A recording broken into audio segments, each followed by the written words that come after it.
I'd like to welcome you all tonight. Thank you for attending. I'm Alex Taylor with the Darien CPAC, and I'm here to help facilitate our call. Thank you to the Darien Library for hosting us and Samantha Cardone for always supporting us. Thank you to our panelists for joining us, and we're grateful for your time and for the administrators and faculty attending. We'd especially like to thank our event co-sponsors, Darien High School PA, Darien Library, and SpedNat. We're recording this for future viewing, and we will open questions after we hear from our panelists. If you think you have a question along the way, you can put it in the chat, or if you want to be anonymous, you can just direct message it to me. We want to thank Meghan Emanuelson, Director of Counseling. We can't thank you enough for moderating tonight our presentation and for leading the counseling department. With that, just want to make sure everyone is muted. I know that Samantha is trying to make sure that we are, but please, just if you think you hear something, double check, make sure you are. And Meghan, I'm going to give it to you. All right, awesome. Thank you, Alex. Good evening, everybody, and welcome. I'm so thrilled to be a part of this wonderful program. It's one of my favorites that we do every year. So again, thank you to CPAC for inviting me back. A big thank you as well to our program co-sponsors. We are so fortunate to have a panel of experts from a variety of wonderful institutions to share some information and guidance on services and programs that are available at the collegiate level for students with IEPs and 504 plans. The format for this evening is that I'll ask each panelist to share a short description of their office and their role in the lives of students. We have some questions that they'll respond to, and then again, we're going to try to save some time for your questions as well. These can be posted in the chat box, as Alex mentioned, and we will get to as many as we possibly can. A reminder that your school counselors, our special education staff, and our related services staff are deeply involved and invested in the post-high school planning process for all of our students, and are an awesome resource if you have any questions. So I would love to introduce my higher ed colleagues joining us this evening and extend, again, our gratitude for your time and your expertise this evening. So we have Marcia Wiedefeld, who's the Director of Disability Support Services from Loyola University, Maryland. Jim Bailey is the Director of Learning Effectiveness Programs at the University of Denver. Max McAuley is the Assistant Director of Admissions at Landmark College. And Krista Ackert and Susan Jenkins are Assistant Directors and Learning Specialists at Marist College. So once again, thank you. And Marcia, can I start with you to tell us a little bit about your school and your program? Of course. My last name begins with W, so I'm not used to going first. Good evening, everybody. I'm Marcia Wiedefeld, Director of Disability Support Services at Loyola University, Maryland. And we are a medium-sized liberal arts college, Jesuit, Catholic in northern Baltimore City. Sorry, I have some notes over here. Glance over here. When I say medium-sized, it's about 4,000 students undergrad. And most of those students live on campus, and that creates a strong sense of community, and that's something that we strive for. Some features of Loyola, and then I'll talk about the office I manage. We have a large study abroad program, Division I sports, lots of ways to get involved at the university, music, intramurals, clubs, community service. And we're located in the Baltimore-Washington corridor, so students get really awesome internships. Let me give you a brief overview of the office I manage. So Disability Support Services is the office that students need to register with if they're looking for accommodations because of a disability at Loyola. And when I say accommodations, I'm sure the audience is all very well, very familiar with academic accommodations. But when you're headed off from high school to college, you also have to think of housing accommodations if they pertain to you. So the academic accommodations are, pretty typical: extra time for tests, books in alternative format, adaptive technology, note-taking services. And we are seeing more and more requests for students with chronic illnesses, and that might go into things like a modification of attendance policies, a modification of assignment deadline policies, the ability to leave class discreetly. And then there's this whole mishmash category, other accommodations like dining for people that have allergies or food sensitivities, parking, and other accommodations. We have a staff of 4 professionals, so myself and 3 others, one associate director, 1 assistant director, and accommodations coordinator, 3 graduate students, and a handful of work study students who help us out. We serve about 600 students per undergrad. That's undergrad and graduate combined, but mostly undergrad. Loyola has a lot of really awesome academic and student services on campus. We have a fabulous writing center. It's award-winning. We have a place called The Study, which is, like, I think most people would think of it as a learning center. That's where tutoring occurs, a lot of workshops occur, time management coaching, academic coaching. Trying to think what else. And then we have really strong student services. We have a fabulous counseling center. It's staffed with psychologists, MSWs, social workers, and LCPCs. And our health center, I want to point out our health center too. Our health center is fabulous too. That is what I prepared for opening remarks, but then we're going to dive into more, correct? Okay.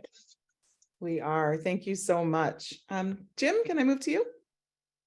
Absolutely. Thank you so much for inviting me to participate today.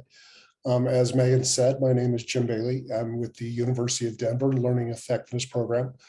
DU is a university of about 6,000 undergraduate students. What's interesting is that we have about 1 out of every 5 students at the University of Denver is registered with the Disability Services Program, which is what Marcia was just talking about. We are my program itself, the Learning Effectiveness Program, specializes in working with students who are neurodivergent or who have learning differences. So we work with students, everything from on the autism spectrum to students with dyslexia, dysgraphia, dyscalculia, all the DISs. We are also ADHD and anxiety. We also work with students in the collegiate recovery program, which are students that are overcoming addiction issues. And we work with some of our first-gen university students as well. We started 40 years ago at the University of Denver. We started with 2 teachers that were retired K-12 special ed teachers, and they were faculty at the University of Denver. And they said, well, we've got a lot of students that are coming to the University of Denver who need supports. And this is pre-ADA. So there was no such thing as accommodations at that point. So the LEP started, and we were the Disability Services Program and the Learning Effectiveness Program all wrapped into one. Move forward 40 years, and the ADA is now obviously in place. And we now have 25 staff, and we serve about 360 students. 64% of our students have multiple diagnoses. ADHD is our most common diagnosis, and anxiety is second most. In the program itself, as part of the program, students receive one-on-one academic counseling with an academic counselor that is assigned to them, hopefully for all 4 years while they're here. In addition to that, we have tutoring services. We have executive functioning specialists, and we have life skills functioning or life skills coaching and building. And finally, we have transition services, the to and through of the university. So as students come into the university, we're supporting them, adjusting to college life. And then at every touch point throughout their university stay, we're helping them with those kind of major transitions. So as they start getting their internships, or they're going to their study abroad term, or they're ready to graduate and leave, we're there supporting them that entire time. So University of Denver is a gorgeous campus, and you're right in the middle of the city of Denver. And once you get on campus, it doesn't feel like it. It feels like you're in just a beautiful, country setting. It's beautiful. We love it. So that's kind of the University of Denver and the Learning Effectiveness program. I look forward to hearing your questions. Awesome. Thank you. Max, can you tell us more about Landmark? Absolutely. Max McAuley, Associate Director of Admissions at Landmark College. Good evening, everyone. We are located in Putney, Vermont. Landmark College has 450 students. Our average class size is 8 to 12 students. And fundamentally, Landmark is a college. We are fully accredited.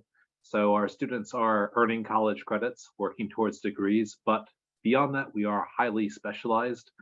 At Landmark, all of our students have a learning difference. We work with students with ADHD, the autism spectrum, dyslexia, or other learning differences. And we exclusively serve students with learning differences. We have bachelor degrees and associate degrees. We have gap transition years. We have online options, our newest offering, as well as online dual enrollment for high school students to earn college credit. We also have summer programs, including ones for high school students, rising juniors and seniors. And excuse me, beyond all, and our support does come in several ways. First off, besides being very small, we teach differently.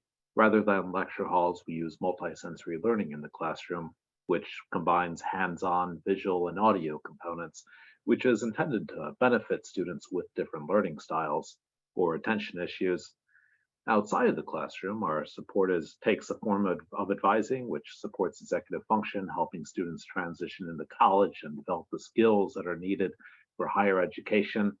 But also, we have social pragmatic support for students on the spectrum. Our academic advising is available one-on-one and is entirely staff run. And that's a brief elevator speech of what we offer. Awesome. Thank you. And Kristen, Susan, can you tell us about Marist?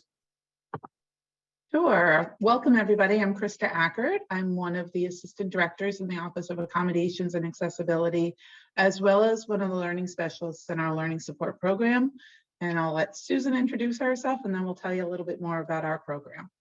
Sure. I'm Susan Jenkins, another assistant director and also a learning specialist at Marist College.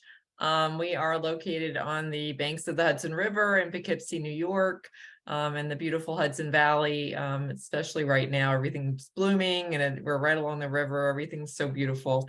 But anyway, we're a campus of about 5,500 undergrads. And we have, we're a liberal arts school. But we also have some graduate programs as well, including a PA program, a physician's assistance program, and we also have a PT program, which are relatively new in like the last 5 years or so. We have an accommodations office, the Office of Accommodations and Accessibility, which serves about 1,000 students on campus, anywhere between 10 and 15% of our population at any time. But within that program, we have what's called the Learning Support Program, which has actually been around since 1982. And we serve students with learning disabilities and attention deficit disorder. So within that program, we actually have 14 learning specialists. Those learning specialists specialists all work with students one-on-one in our program. They provide them with support, academic support, support with executive functioning. We support them with transition from high school to college. So we're just there, you know, to kind of help students to just feel more comfortable on the college campus. But our main goal is to teach independence with our students. We want them to, by the time that they graduate, to be able to just walk out, you know, knowing how to access resources and how to advocate for themselves. So we really want to teach them how to you know, how to talk to other people about their needs and the resources that they need to be successful. So Krista, I don't know if you have any more to add. Yeah, you covered a lot, Susan. That was great. I was just going to add, you know, Susan said we have 14 learning specialists. We have about 225 students currently in our learning support program. They all have, when they apply to Marist, it's also a separate application process to apply to our support program. So when they apply to the program, they have to show their documentation, which shows that their primary disability is a learning difference and or ADHD. So that needs to be the primary if they're going to be eligible for the program. They work when they come in as freshmen, they work with the learning specialist 2 times a week. And as Susan said, we really are fostering that independence. We're trying to help them build up their tools and all that and get themselves ready to be more independent. So, you know, our goal is to help them wean out of the program by the time, you know, sophomore, junior, senior year. Sometimes students will stay in through senior year if they're feeling as if they need more support. But, you know, we do a little end of the year assessment with them each year just to kind of see where they stand, how they're feeling about possibly branching out on their own and really using resources more independently. So I think that kind of covers it. It is a fee-based program. So that's something else, you know, regarding the program. Amazing. Thank you all. I really appreciate that. And we'll dive into some of the questions that I almost like to look at them as FAQs, things that come across our desks from our families. And I'm assuming many people on the call are likely junior families as they start to gear up for developing a list of schools and for applications. And so one of the questions that we get quite a bit is, should we disclose that our child has an IEP or a 504? If so, at what point do we disclose? Does it change the admissions process at all? And I know with all of these questions, some of them might be specific to your school. And if you can speak in generalities just to the world of higher ed, great. But if it's specific to your school, that's totally fine too. But what can they expect in the admissions process as it relates to disclosure or a role that their IEP or 504 might play in admissions? Are you okay if we just jump in? Yes, please. Okay, great. So I know, you know, as we said with Marist, there are 2 separate admissions processes. So if a student is interested in applying directly to the learning support program, then they are going to be submitting documentation that does explain what the disability is. If you are just applying to Marist and you still just need to use your accommodations, but not necessarily work with a learning specialist, when you apply, you don't really, you know, when you're applying to the college in general, you don't need to be providing your documentation and all of that.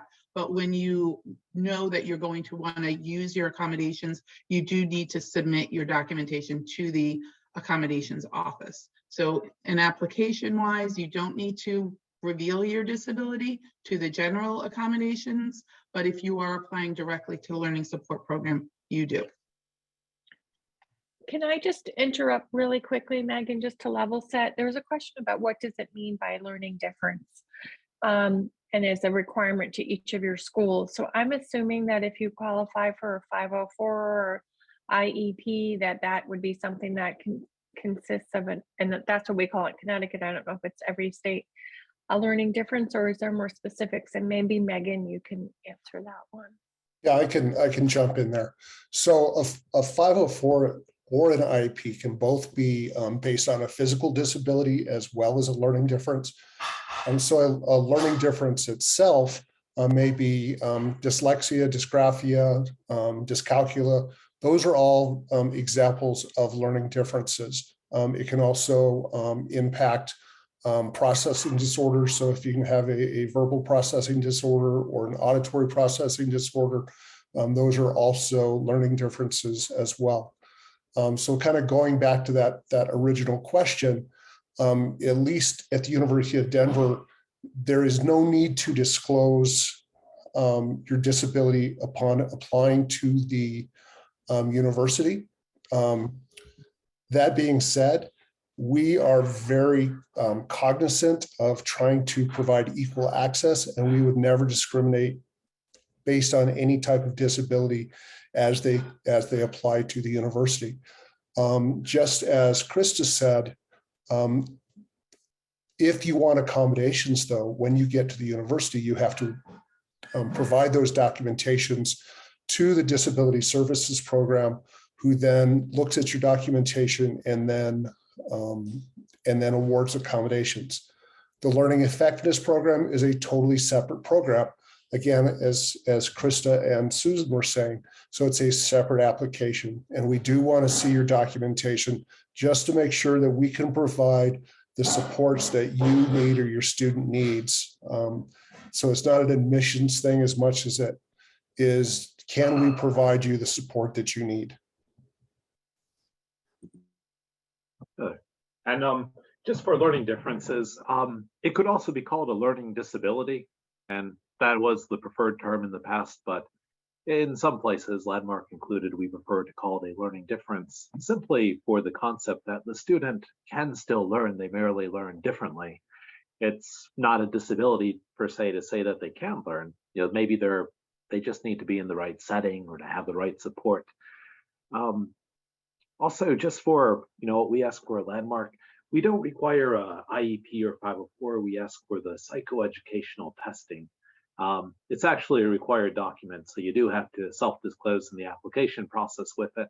And the psychoeducational testing, like we call the triennial or neuropsych, but ideally should be done every 3 years. Preferably, we do prefer to see more recent ones, especially ones that are geared towards an adult, ones that are taken towards the end of the testing, because it does look at different things. It evaluates the growth and progress the students made through high school, and it also informs the supports they would need as they head into higher education, which is a great planning tool, you know, wherever they end up at. And I would say a lot of that is consistent with, you know, the advice that we're providing on our side of the desk as well. But that we also say to students that oftentimes that struggling or having something that is hard or challenging for you is something that should be celebrated and shared too. And there's some great stories there in terms of things that they've learned or things that they've overcome or challenges that they faced. And so sometimes it's the making of a great essay. I've had students write some wonderful essays as part, just talking about some of their learning differences and some of the challenges and things that have been hard and the ways in which they've tackled it.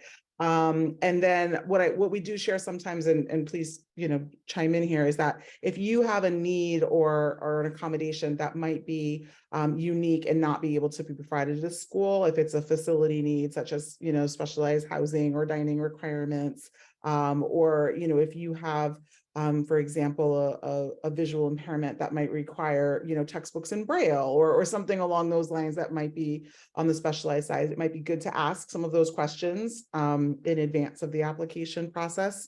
So kind of along those lines, what kinds of questions would you advise as families are visiting that they might want to ask as it relates to attending college and applying and making sure it's a great fit? Can I go back to the question? I think Sure.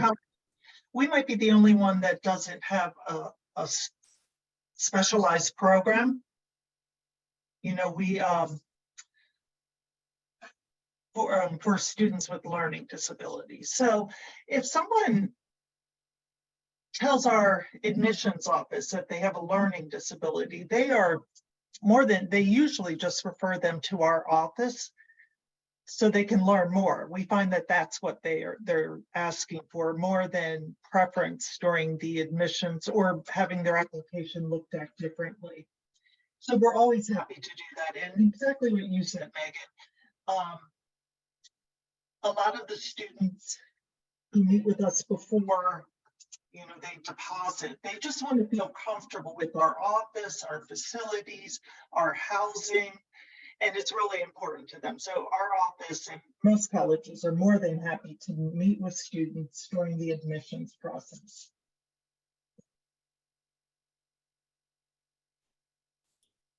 I think some of the most important thing as you're starting your college search is to determine what level of support you're going to need when you get to that university. Okay, so for example, as Marcia was just saying, Loyola doesn't necessarily have a program specific for students with learning disabilities. So that university is going to be what we would consider low support for students with learning disabilities. On the other hand, Max's school up at Landmark is high support. Okay, it's for people that have high level of needs and are very and know that they have those high level of needs. Whereas Marist and University of Denver were considered a kind of a medium level of support. So you have to look at what you are independently able to do. If you're independently able to navigate everything, you probably don't need a program like the University of Denver's Learning Effectiveness Program.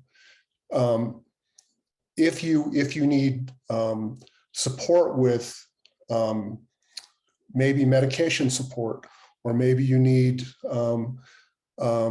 mandatory study sessions, or maybe you need mandatory tutoring, you're going to want to find something with a higher level of support that's available as well. So I think that's the most important thing to start with. Once you narrow it down to I have a low level to high level need, then you start asking questions like, what does accommodations look like at your school? What does support look like at your school? And what are the academic programs like at your school? And start finding the schools that have the programs that interest you.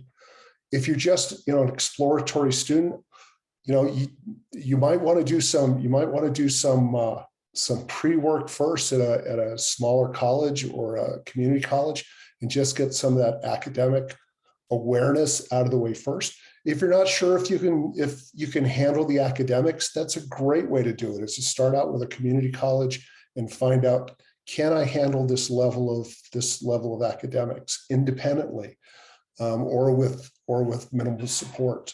So I think those are the most important questions to ask as you start your university search, and find the right university for you. I agree that the self-awareness is probably the most important factor for that. And also that's a big reason I'd encourage the parents to be very involved in the search as well, because, often the parents, no one knows a child better than them. Sometimes they know the child better than the child knows himself at that age. And, I was guilty as charged of that at that time myself. But just for some other things, like just to, also see where the support of the school is focused. Like it may have more of a specialty in some areas. It may be more towards ASD rather than ADHD. It could be in different areas. As an example, at Landmark, we don't have any therapeutic element to our support. And if a student is in need of more therapeutic, more independent living, we really may not be the right place for them. There may be another school that's much better suited to meeting that. Sometimes a student may need to meet a certain need, work on an underlying challenge, and then go to another school. It's not necessarily like a one-shot place.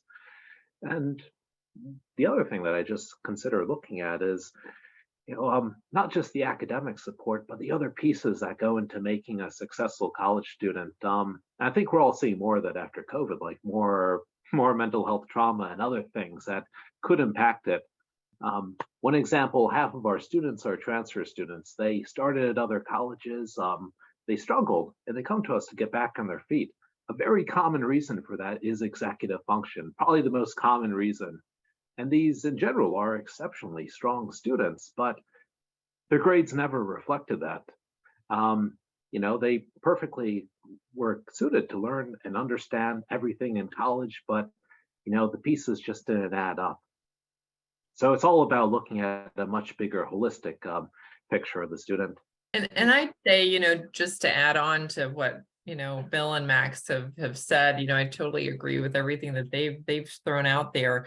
But just for the student, to just start thinking, how much support am I getting now? Do I go to resource room every day? Do I need to see my teacher every day to ask a question?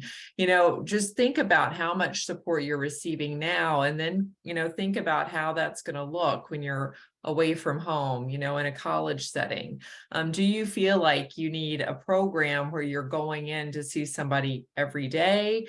Do you feel like you need a program where you're going, where, if you check in with somebody once or twice a week, that's good? So just really thinking about, how often do I need that support during the week?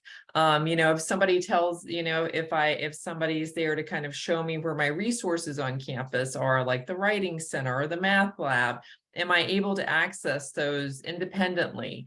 Or do I need somebody to kind of help me, through that? Would I rather have, somebody to go to work with on my writing before I go to the writing center, those kinds of things.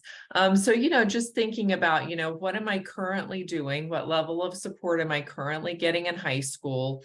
And how is that going to look in a college setting? And looking for a program that can kind of match that level of support. That's all awesome advice. At Loyola, we have great supports, but they're not all centralized. So if your student is one that needs everything, go to one office and there's everything, Loyola may not be the place for you. But we do have a fabulous writing center and tutoring, and our counseling center is incredible. It's a short-term counseling model. There's a question in there about therapeutic, and I think that's what you meant, Max, counseling services or psychiatric. Emotional, behavioral, more towards to address those areas. Yeah. We have tremendous supports at Loyola, but they're not, you don't pay for them, and they're dispersed, but we are happy to make connections as well. What I always tell parents during a summer orientation program is think about the scaffolding that's holding everybody up, and can you recreate that at the college you're choosing or you're looking at? That's awesome. And so can you describe some of the typical accommodations and supports that are available in a collegiate setting and how those might look a little bit different than they do in high school? Sure. So some of the accommodations that we typically see would be extended time on testing or quizzes, so time and a half or double time, note-taking support, also test reading support, so students have a reader when they're taking tests, audiobooks, preferential seating, different assistive technology. So those are primarily what we see for accommodations. Sometimes students may receive extended time on assignments when they're in high school, and that is typically not something that is considered an accommodation in college. So just to keep that in mind, if that's on your student's IEP or 504, that they get extended time for writing assignments or homework, that's generally not going to be honored as much in the college level. And sometimes a professor may allow it, but it's not something that would be part of their accommodations. And it is allowed. University of Denver does have a assignment extension, and I strongly encourage my students not to use it, because what things come so fast that they start putting things off, and the next thing you know, they've got a treasure room at the end of the term. Because they put things off and there's no way to get it done. I think one other thing that I would like to add that Krista was talking about, one of the major differences between the university or the collegiate level and the high school is that of course modifications or curricular modifications. Modifications are not a thing generally at the university level. So if your student maybe has a written assignment in high school that's maybe 5 pages long, your IEP, your 504, or your learning plan may say you only have to write 3 pages. That doesn't happen at the university level. Okay, if you've got 50 math problems to do, you've got 50 math problems to do. If you've got 5 papers to write, you've got 5 papers to write. So I think it's really important going into it to understand that accommodations are there, but modifications are not there. If I can tag on to that, what we ask students who have that accommodation, Jim, is we want them to think differently. Should you take 4 classes versus 5? How about priority registration? So you can take, you know, we're a liberal arts college. There's a lot of reading and writing. And if that's something that you struggle with, maybe you shouldn't take 5 courses that are heavy with reading and writing. Maybe you should take 3, you know, a history, theology, philosophy, and then balance it out with a math class and a photography class. So, as you said, Jim, actually we do modify attendance and assignments for people who have chronic illnesses quite frequently. If something is unpredictable, like a seizure, we would consider that a reasonable accommodation at Loyola. A seizure, panic attack, something that's unforeseeable. But if it's time management, you need to work on that, really. You know, we have the supports to help you. And just one of the things I was thinking of, you know, as we're talking about accommodations, and I'm listening to Marcia talking about, you know, being a liberal arts school, we are as well. So of course, students have philosophy, history, you know, literature, you know, they're reading all the time.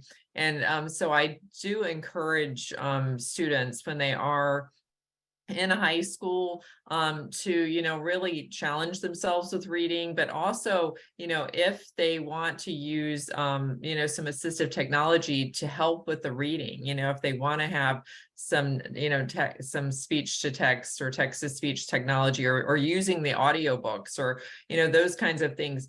Practice using that technology before you get onto the college campus. You know, yes, it's great that we have live scribe pens and that we have audiobooks and that we have all of these, you know, great assistive technology devices. But if you come to college without having previous knowledge of how to use it, there is a learning curve for all of those devices, you know, for learning how to use an audiobook and take notes that way. And, you know, learning how to write a paper, you know, with speech to text. There's a learning curve there, and you don't want to be learning that while you're in the midst of the semester. So if you're still in high school and you think that these are technologies that might be, you know, that you might want to use when you get into the college setting, use them now, you know, use them in high school so that you'll be proficient when you get to college.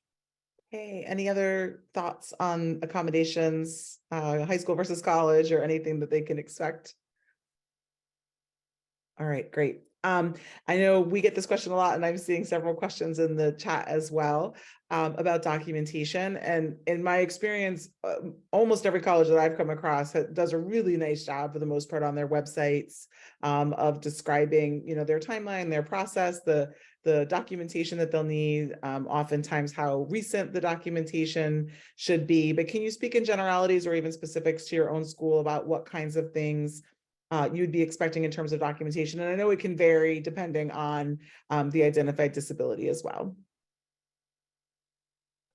Sure. So for Marist College, for our learning support program, when students apply to that, we require a neuropsych evaluation, also the IEP or 504. What else am I missing, Susan? Yeah, and just your, you know, your transcripts, your report cards. But you know, yeah, Krista, I think that was, you know, that's basically what we require. Right. And we do like to have the most current. I know somebody previously mentioned within 3 years, and that really is something that we ask for because it's going to give us the best information so we can, you know whether or not we can provide the support that the student needs to be successful. So we do ask that, if you have not had an IEP done for, 5-6 years, to really get an updated one before you do apply to the colleges, because it's going to help you in the long run. And just a point of clarification, because and again, I know it can be different if you're applying to like a specialized program within a university versus just accommodations through the offices of disabilities. But you mentioned specifically a neuropsych, most of our students are having psychoeducational evals, and that's different. Is oftentimes a student with a psychoeducational eval, is that sufficient documentation? Yes, that is. Thank you. Anybody else thoughts on documentation? Yeah, we ask for the psychoeducational testing, the neuropsych. Specifically, we'd ask it to contain a diagnosis of a learning difference, as well as cognitive and achievement testing, preferably from the last 3 years. One of the things that we do at the University of Denver, again, what is required for disability services is that neuroeducation, neuropsych evaluation. Honestly, the IEP and the 504 have very little influence over disability services. They're really looking at that neuropsych evaluation.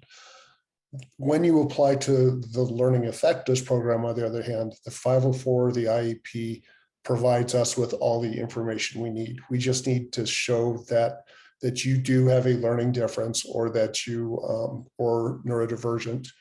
One other thing that's important, and at least at the University of Denver, when you apply for those accommodations through DSP, and when you are identifying your specific learning differences, our disability services really want to know how it impacts you and your learning.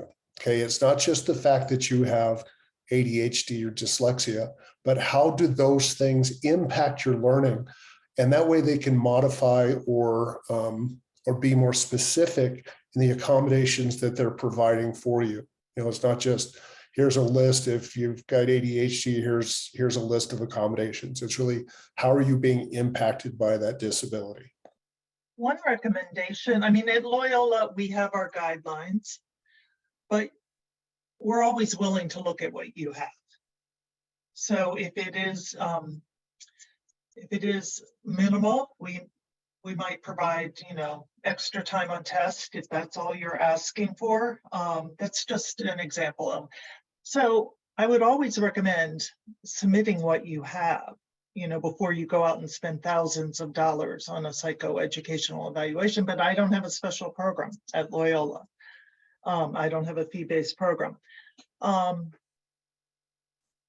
we are rewriting our guidelines to make them broader and cover, so I'm looking at them now. So we used to have guidelines for different categories. So now we're physical, mental health, chronic health, and autism spectrum.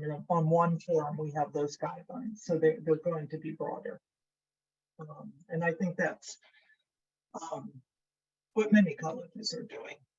And I'm presuming it's a great question to ask, when they're touring as well, so that you have some time, if there is anything that needs to be looked at or updated, there's some time to get that in. So that's awesome. Anything else on documentation? So I'm super proud of the support that we provide at DHS. I think we've got, our special education case managers, our related services, our school counselors are doing wonderful jobs supporting our students. You all mentioned like roles of different people at the collegiate level. So your learning specialists or the experts in your programs, or even the people who are just helping to set up, accommodations. What does that look like? Like, what does that relationship look like? How are they interfacing with students? How frequently are students seeing them? I'm sure the answer is it depends. But what's the role of that person kind of at the next level? So I know at Marist, in terms of our learning support program, the role of the learning specialist is to work with the incoming freshmen 2 times a week. Is this kind of what you're asking? Okay. I just want to be sure I was answering it the right way. So yeah, so our role is to work with that student 2 times a week, and it really depends on what the student's needs are. So we get to know, by going over what their documentation is and talking more to them about what their needs are, we learn more about what we need to be focusing on with them. So meeting with them, going over time management or organization or writing support, but we really like to focus also on helping them learn how to use other available resources that are on the college campus that are there for everybody. So, we have an amazing academic learning center that houses the writing center and review sessions for a variety of courses, the maths, the sciences, the businesses, all of that.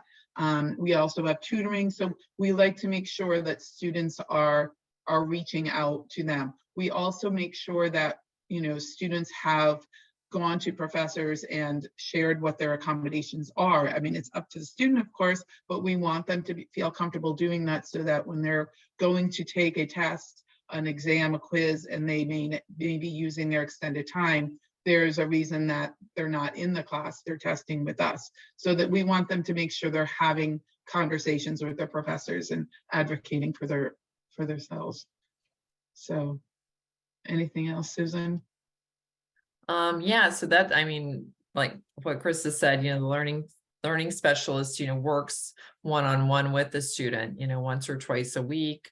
Sometimes more, if they needed more support during critical times of the semester. Now, if a student was registered with our office and they were not part of the learning support program, but they're just coming in to receive accommodations like note-taking or extra time on tests, they would just drop in the office on an as-needed basis, and they might stop in and they might just go check in with our accommodations coordinator, to talk about testing or to talk about note-taking services or that kind of thing. We also do have 2 counselors who work with the general accommodation students. They don't work with them on a weekly basis. It's not like, a scheduled time each week as it would be with a learning support program.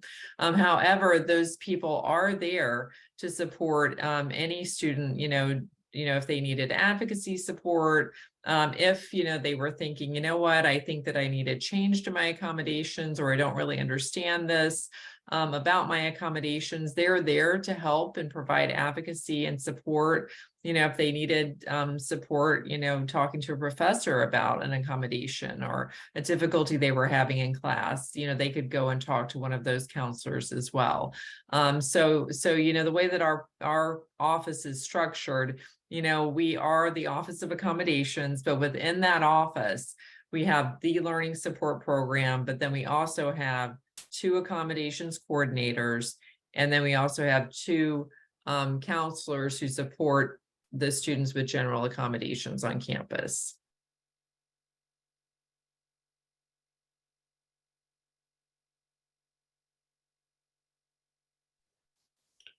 At DU, we really kind of look at things as, we call it a constellation of support. So there are different places or different touch points that each student might have. So while a learning effectiveness program, an LEP student may be meeting with their academic counselor once a week, they're also going to be meeting with an academic advisor through the Office of Academic Advising, or through their major. They'll also have an advisor there. They also have a DSP accommodation specialist that they work with, the disability services. They work with housing and residential education. So there are lots of different touch points that students have. They're really advocates, they're strongly, truly advocates in supporting the student. I think one of the biggest roles of my academic counselors is helping students navigate that entire constellation of services that are available. It can get overwhelming, when you've got an academic advisor and a major advisor, and you've got, it just goes on and on and on. So it can be, you're never doing it by yourself. And at the same time, it's like, just let me do it. So it can be really challenging. For Landmark, most of it's consolidated around the academic advisor. And the academic advisor is who our students will meet with once a week after arrival. And in that meeting, they go over all of their homework, their essays, their tests, their quizzes, their exams, everything coming up, and making sure that the students making plans and following through on it, and that they're building the habits they need to be a successful student. And part of that is that all the things, the academics, the residential life, they all talk to each other. So the advisor can see if the student's missing a few classes, if they're missed a few homework assignments, and they can hold them accountable for that. Sometimes that's, just what's needed, but also if the student is off track, it allows them to put a plan together, an intervention quite early on.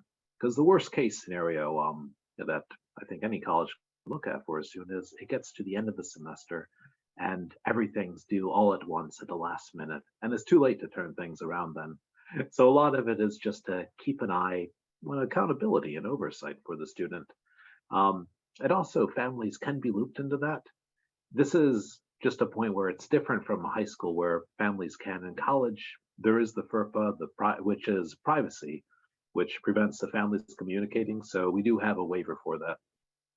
I'm not sure if other schools also do the same, if they have a waiver for the FERPA. All right, but it is important if the parents do want to communicate with the colleges about that, or just check in or have any question answered, they do need to get around that. Yes, as a mom of 2 kids in college, it's been terrifying how little access I have at this point. So I get that. Thank you. That's super helpful. And I want to make sure we've got some really awesome questions in the chat.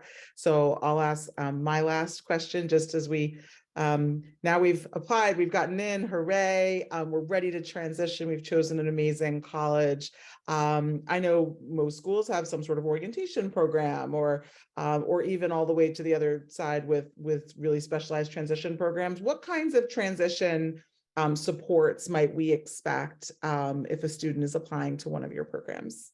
I know for Marist, we do have, while students are applying, if you're interested in Marist, they do offer a pre-college program, which would be for students that, are going into their junior year of high school or even senior year of high school, and they can take a course or two during the summer, and I think it's a 2-week program. So that's kind of a, sometimes that's a nice transition to kind of test out the grounds, see what you think of the college and all of that. Once students have applied and gotten into our learning support program, we have a transition program that we call AIM. It's AIM. It stands for Achievement, Involvement, and Mentorship. And those students are asked to move onto campus a few days earlier than the general population. And it's specifically for the students in the support program because it kind of gives them an easier way of just getting themselves used to the campus, moving in a little earlier, getting to learn more about the resources, our staff, and the mentors that we actually hire to be part of this program, which are students who are either currently in this learning support program or who have weaned out of the program, so they're very familiar with it. They're available for the students, so we pair them up with the incoming students. So it kind of gives our new students, a peer to talk to a little bit. It's just a nice feel for them to have students to talk to and ask questions. But we run different programs over those 2.5 days while they're there that are specifically for our incoming freshmen. We used to have a program like the one at Marist, but COVID kind of set us back a little. There was the concern about people moving in early, which was fine. We got through it. Last year we ran our program as usual, and we took another look at it, and now we're not running our transition program, but we are developing a mentorship program that's going to go throughout the year for students, the first year students. University of Denver has a program similar to Marist. Ours is called Flight, which is the first LEP year total experience. And it's kind of like that first day of high school where you get to go first. You learn where your classes are, you learn where you meet your teachers, you see where your classes are, you get a tour of the campus. You get there before all the seniors do that shove you in a locker, right? So all that takes place those first few days. We also have programming during that time for parents that come, because the transition for parents is also a difficult time. As Megan was just saying, your access to your student changes vastly when they get to the university. They're not checking in with you every time they get home from McDonald's or every time they skip a class or, you know, something like that. They're not checking in. So we support our parents in that as well. Once they do 2 days of flight training with us, and then we turn them over to the University of Denver's general, it's called Discoveries Orientation. That's a week-long program. Part of that time is spent up at the Kennedy Mountain campus up in the mountains. So they spend a couple of days up there. In addition to, you know, peer mentors that work with them and their freshman seminar advisor works with them during that time as well. So it's a very comprehensive program that takes just over a week. Nice. Our orientation at Landmark is quite comprehensive. It's, you know, really meant to just prepare the students to be a successful college student. And yeah, like at Denver, we also have a parent orientation. I think for a lot of parents for students with, you know, who've received support through high school, they've really been very involved in their students' educational process. They're used to being champions and advocates for them and fighting the good fight to make sure they got the support they needed. So a big part of the transition is also just passing the torch to the student to begin doing those things as the adult that they have become. We do have another orientation also that's just for students on the autism spectrum, early orientation, and it's a much more enhanced version of that, just meant to prepare, you know, students on the spectrum. It's optional because some of them transition easier than others, but just to assist with something that's more pressing for them, help them build new habits and routines to land on their feet in the new environment. Because, you know, for that population of students, I think more than, you know, any others, you know, it's very important to start off on the right foot. It sets the pace for the rest of the year. Well, I'm going to pause there and just once again, thank you all so much. That was such amazing information. And I know it probably gave our families a lot to think about, but also a lot of information and comfort as they start down this, what should be a fun and exciting journey. And so I am going to turn it over to Alex to facilitate some of our family questions. And again, just our thanks and gratitude for your partnership and for your time tonight. Wrong one. Thanks, Megan. And I just want to start to say we do have some questions in the chat that I'll get to reading. If you do want to ask a question yourself, if you could put your name in the chat, I will call on you. Also, we'd like you to keep your questions more general, not get real specific in your exact needs, just because we want to keep this neutral as we're recording it. And if you do have exact questions, you can ask school counselors or reach out to us and we can direct you to some resources.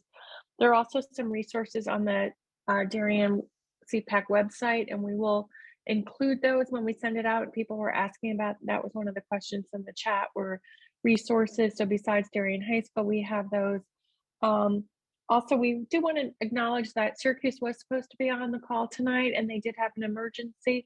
They did say that if you had specific questions for Syracuse, to let us know, and we will make sure that you're connected with them. So I wanted to make sure I said that. So one of the questions that came up, there's a lot of people that are asking that may have been in a private school. Maybe they've been outplaced by the Darien school system, or they've done that on their own, or they may not have an IEP or a 504. And I know that you all said that neuropsych kind of is more important than that IEP or 504, but I just want to put it out there because it came up a couple times. I just want to make sure that I'm answering that correctly, that is what we tend to look. You tend to prefer the neuropsych or I forget what you called it, Megan, when the school does it, the educational psych exam versus just the 504 and the IEP. And can you just, one of you at least acknowledge that yes, that is where you're looking for more than the other. Let me say that all of us, we look at everyone as an individual. So case by case, you know, a pediatrician can diagnose ADHD. And if you're just asking for extra time, I would be fine with that. So, you know, whatever schools you're going to, you know, present what you have. and see what they do with it. I mean, now if you have ADHD and you're asking me for a foreign language modification, we're going to want a neuropsych or a psycho ed. That's much more, you're modifying the core, Loyola's core requirement. So again, it's an individualized basis. You know, if you have a psychiatric disorder or a chronic illness, you don't need a neuropsych or a psycho ed. You're going to require, you know, something from your specialist. Yeah, that's great. And then Max, I know you talked about not having therapeutic supports. I guess what is that? What did that mean? Oh, just by therapeutic, counseling, but really anything that's meant to address more behavioral or emotional concerns. Okay. Rather than academic ones, as we've been discussing mostly. And then there were a couple questions about housing. Sometimes kids, is that something that kids would request, you know, to maybe not be put in a quad and be in a single or more of a double because the need to have more focus when studying or something like that? Is that something that would come up through your offices or somewhere else? So through Marist College, it is something that is handled through our accommodations office. And I know on our website, there's a form that, you know, gets filled out and the request gets put in, and there's documentation, I believe also that, you know, is required. So that is, you know, one of the accommodations that our office would handle. Housing, also dietary, I believe. So, you know, any type of accommodation is generally gone through our office. And all of that information would be on our website, which we can, you know, we can put our website and everything in the chat if that helps. Or I think what we'll do is if you could send those to us, we'll send those with the recording in the end. Great. Finding it in the chat sometimes is difficult. There's another question here that was interesting. It says, what strategies are used to help students learn in a way that is effective and evidence-based? I ask this only because it's common for students to slip through the cracks in high school without getting the proper support. Often students come in with underlying weaknesses that are tied to academic achievement. So do you see students that may not have been diagnosed in high school? They've kind of been able to make their way through using their own little strategies, and they get to the college level and they realize that there is something there that was never diagnosed. And then how do you deal with that? We do see that, and you know that the person might come to us, a student might come to us from the counseling center or a professor. The most we can do, you know, we're not psychologists in our office, so we can do a screening, and we'll do a screening, get a history, and try to make a recommendation as to whether, you know, this should go to, is it anxiety? Should we send the person to a psychologist, or do we suspect a learning disability? And if so, we have a list of Baltimore area psychologists and psychometrists that we can refer students to. It's important to note that is a fee that the student's family will incur. Thank you very much. One of the next questions is, how long does it take from beginning to end to find out how or what the accommodations that will be met? That's another one of those, it depends. So it can, you know, it depends on the time of year. It depends on, you know, when application takes place. You know, if it's right during, like, say, early decision, and they've got hundreds of applications coming in all at once, obviously it's going to take a little bit longer. If it's a one-off additional accommodation, like a student decides they need books on tape, or they need alternate format text, and it's just a one-off, that could happen overnight. So it really depends. During the admissions process, if it's during a heavy admissions time, it's going to take longer, and it could take up to maybe a month. I thought, thank you, Jim. I appreciate that. I thought this was another important question. How important is the GPA for students with learning differences? Or are there other factors that are more important, like neuropsych eval interviews? Again, I'm not sure if that's in the applying.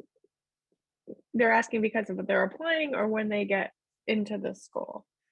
You know, if they have this great GPA, will they still get, I'm reading into this, will they still get some things, or, you know, what is, I'm not sure how to exactly interpret that, Megan. Maybe you could help with that. Yeah, I think you could probably ask the question either way, right? Because I think it was Jim that was mentioning impact.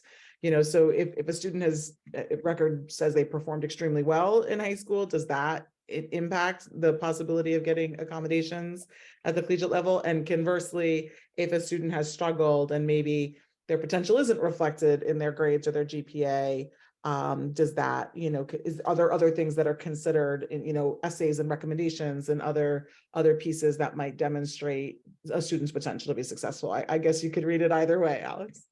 Yeah. Speaking for us, the GPA is, you know, it's something we look at, but it's only one part of the picture. It's not going to be a make it or break it sort of thing. One thing that personally at Landmark we look at much more is the rigor of the courses. And this just goes to what Jim said earlier about modifications. If the courses, if they have a, you know, an A in a course that's heavily modified, then that's actually more concerning, because we'd much rather see, you know, a C or, you know, a passing grade that's lower in a course that's college prep, gen ed, and accommodations are fine, but, you know, modifications, it means that the rigor or content or material or pacing was reduced in some way that, you know, inherently made it probably less than college prep, which is meant to prepare the student for the work they're going to encounter in college. So that's, you know, that's a piece that we look at much more than the GPA. Thanks, Max. That's a really good point to make. I know we've been really talking about learning differences, but we do have a question about physical differences. And it says, for a student with only a physical disability that did not require an official 504 or IEP in high school, how do you recommend ensuring that students' physical supports are provided to navigate living on campus? Should the school work with the student to craft an accommodations in print to ensure these supports, or is the process more informal? Documentation can be provided of the physical disformity that affects the student. It depends, right? You know, if someone comes into my office with an apparent disability, and it's logical that they need accessible housing, you know, they could just provide us a form signed by their physician. If they're asking, you know, for a whole lot more, we might ask for a more extensive. But, you know, again, it's always individualized. It's case by case. You know, what are they asking for? What's the impairment? And we go from there. And then on top of that, someone just asked, if you do need that single because of an accommodation, is there an extra cost? And they go, I know we're juniors, right? So we know every college has different ways they do it, costs for housing. So I don't know. No, I know for Marist, it's not an extra cost. You know, just again, like I had mentioned before, if you have a need for a housing accommodation, you know, you fill out the paperwork, all of that, it gets reviewed, and, you know, they provide it as closely as they can to, you know, have a positive outcome for the applicant. So, you know, we try to accommodate as much as we can with that. And there's not an extra cost for that. Okay. And again, I'm going to not have you all answer these because I just want to get through the questions. But I have a question about if someone has significant dyscalculia, are there alternative math courses for the students to take? Example, a practical math versus a standard math progression. So DU is also a liberal arts school, and everybody is required to take a math class. But not everyone is required to take a hard math class. So we have some classes that meet that math requirement. That's part of our common curriculum. They're called foundational seminars that are math focused, but not necessarily calculation heavy. We have one that's based on music, for example. You know, music is very mathematical. We have one that's based on computer programming. We have one that's based on more of a philosophy of math type thing. So we do have opportunities for students who are not math students to earn that math requirement without having to take calculus. Okay. This next question I think I can answer because it says, are the learning support programs typically fee-based in addition to regular tuition? I've heard of this call that some of you are fee-based and some of you are not. And I know that like DU has some supports that are not part of LEP, but still there. So different levels depending on what you want. So is that a good answer? Okay, and then I think the last question I have is, are these academic support programs available online? How do programs go about informing the professors on the students' needs? So I know, Max, you said you guys have some online classes now, and I know during COVID, everybody kind of did some online. How are you dealing with accommodations for online classes? So there's a lot in there. So the learning support program that we do, we prefer being one-on-one, face-to-face with the student. We feel that that's the most effective thing. It gives us a chance to do a physical wellness check with them every week as well, in addition to just building a better relationship. But like I had a student today that tested positive for strep. I don't want him in my office. You know, we'll get on Zoom and we'll chat on Zoom. Another question there is, how are professors notified of the accommodations? At DU, we've got a program that where Disability Services has a computer application where all the student has to do is go in and submit what are called letters of approved accommodation to all of their professors, and they can do it course by course. I want it to go to my math prof, but I don't want it to go to my art prof. Okay, so, and they can do it course by course and accommodation by accommodation. Like there's no reason for their faculty in any of their teaching faculty to know that they have a housing accommodation. So they uncheck that one. But if they want all of their professors to know that they have extended time on tests, they'll leave that one checked and it goes to everybody all at once. Okay, I have just two more questions. Can you talk about supports for kids with high functioning autism spectrum disorder, specifically emotional and social support services? The autism spectrum is one of the core groups that we do work with at Landmark. Now we don't have any explicit supports on the emotional side, and it is incumbent on the student to be able to independently self-regulate, to employ their own coping mechanisms.